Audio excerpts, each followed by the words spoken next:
Thumbnail से आपको पता ही चल गया होगा कि आज की वीडियो में हम क्या डिस्कस करने वाले हैं कि बीपीएम का वर्कलोड कैलकुलेशन कैसे निकालते हैं। वर्कलोड बेसिकली मैं आपको बता दूं कहाँ पे ज़रूरत होती है। जब आप कंबाइंड ड्यूटी की एप्लीकेशन लिखते हैं या फिर आप अपने बीओ का अपनी बेसिक पे बढ़वाने के लिए जब आप एप्लीकेशन लिखते हैं तो वो बोलते हैं कि हम आपका वर्कलोड निकालेंगे। ठीक है, ये तो सबको पता होता है कि वर्कलोड होता है, लेकिन वर्कलोड कैसे निकलता है, किस चीज़ के कितने पॉइंट मिलते हैं, ये मैं आपको इस वीडियो के अंदर बताऊंगा। ठीक है, तो let us learn what items are to be checked for the calculation of workload of GDS BPM. यानी कि एक बीपीएम का वर्कलोड निकालने के लिए किन किन चीज़ों को ध्यान में रखा जाता है वो बताता हूँ। देखो, सबसे पहले अनरजिस्टर्ड डाक, जिसको अगर मैं हिंदी में बताऊँ तो हम क्या बोलते हैं, साधारण डाक, उसके बारे में देखेंगे। अगर आप 25 साधारण डाक एंडलिंग 1 पॉइंट इज अवॉर्डेड, 1 पॉइंट दिया जाता है। एंडलिंग 25 unregistered article in a day, यानी एक दिन में अगर 25 डाक आती हैं साधारण तो 1 पॉइंट मिलेगा। साधारण कोई रिकॉर्ड नहीं होता, आप कम बत्ती कर सकते हो, समझ गए होगे ना। अभी सब कुछ यूट्यूब पे नहीं बता सकता। ठीक है, वो जैसे हम पेड बैच लेते हैं तो उसमें कुछ ऐसी टिप्स देते हैं बच्चों को।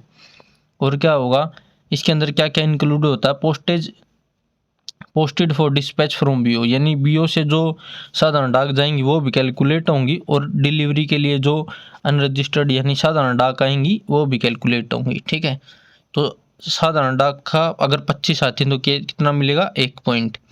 अब देखो, आप बोलोगे सर साधारण का तो हम इतना कुछ करते ही नहीं, हम तो केवल रजिस्टर्ड पे फोकस करते हैं। तो चलो अब रजिस्टर्ड आर्टिकल्स ये बता देता हूँ। ठीक है, अभी ऐसे तरीके से समझा दूंगा कि आप अपने मेल ओशियर को भी समझा सकते हो। ठीक है, 1 पॉइंट साधारण डाक का, लेकिन वही अगर रजिस्टर्ड डाक है तो आपको 22 डाक के ऊपर 1 पॉइंट मिलेगा।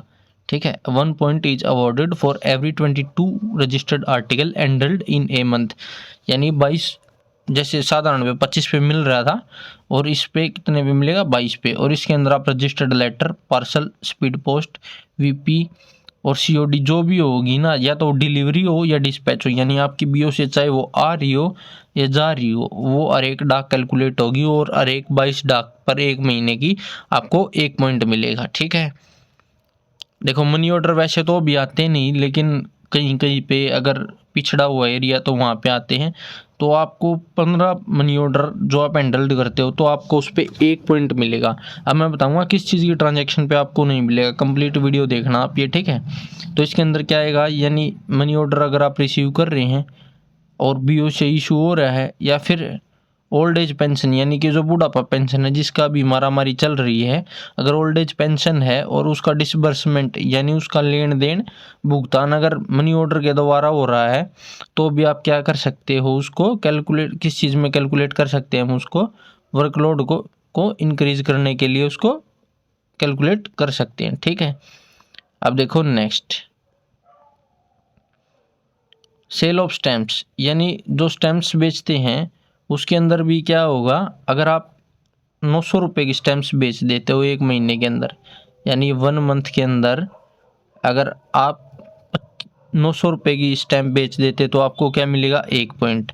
अगर आपकी 25 साधारण डाक है तो 1 पॉइंट, अगर 22 रजिस्टर्ड डाक हैं तो 1 पॉइंट। और ये डाक या तो आई हो या गई हो, सेम मनी ऑर्डर के केस में कितने मनी ऑर्डर चाहिए आपको, 15 मनी ऑर्डर, तो आपको हो गए 1 पॉइंट। अब आप बोलोगे सर एक पॉइंट जुड़ेगा तो कितने पॉइंट पे जाके हम अपनी मंजिल पे पहुंचेंगे और कैश के लिए कितना क्या मिलता है, देखो वो बता देता हूं मैं। देखो कैश हैंडलिंग का क्या मिलेगा, 1 पॉइंट मिलेगा, कितने पर, 20,000 रुपये पे। 20,000 रुपये मैं यहाँ पे लिख देता हूँ, ₹20,000 इज इक्वल टू 1 पॉइंट। ठीक है, और इसके अंदर या तो आप मनी ऑर्डर इशू कर रखा हो आपने, ठीक है, या आपने डिपॉजिट विड्रॉल कुछ भी करी हो, आरपीएल पीएलआई का प्रीमियम कलेक्शन किया हो, कुछ किया हो, या आपने फिर बिल कलेक्शन किया हो या बिल पेमेंट की। ये बिल कलेक्शन क्या होते हैं और ये बिल पेमेंट क्या होते हैं, बिल कलेक्शन होता है इलेक्ट्रिसिटी का, ठीक है, और क्या होता है, टेलीफोन का। अब आप बोलेंगे सर इलेक्ट्रिसिटी का बिल तो हम आईपीबी से भर रहे हैं, लेकिन जो आईपीबी से आप जो बिल भरोगे वो बिल इसके अंदर बिल्कुल भी काउंट नहीं होता।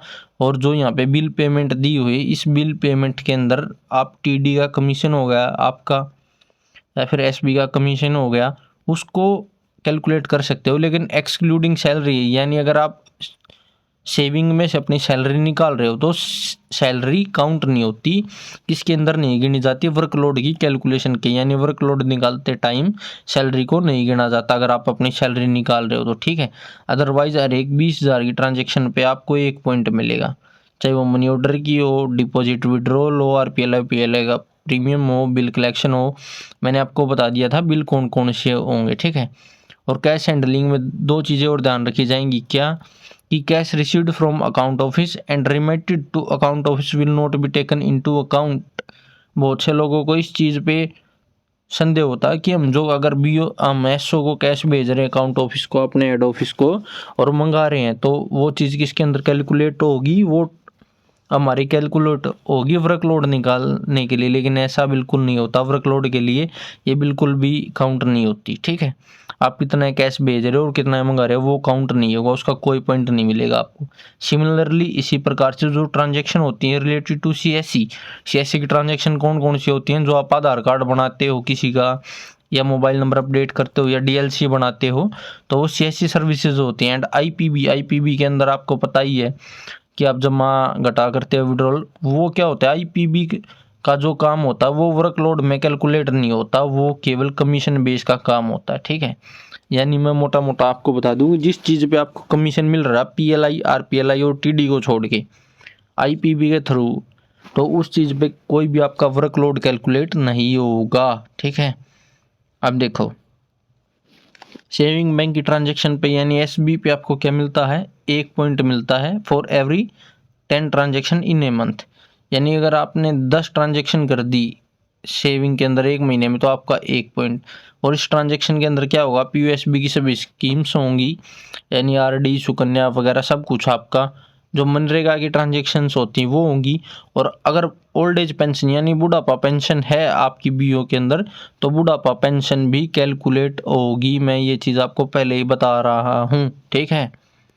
अब देखो नेक्स्ट PLI RPLI का भी सेम है, 10 ट्रांजैक्शन के ऊपर, क्या 1 महीने में 10 ट्रांजैक्शन करते हो तो आपको 1 पॉइंट मिलेगा।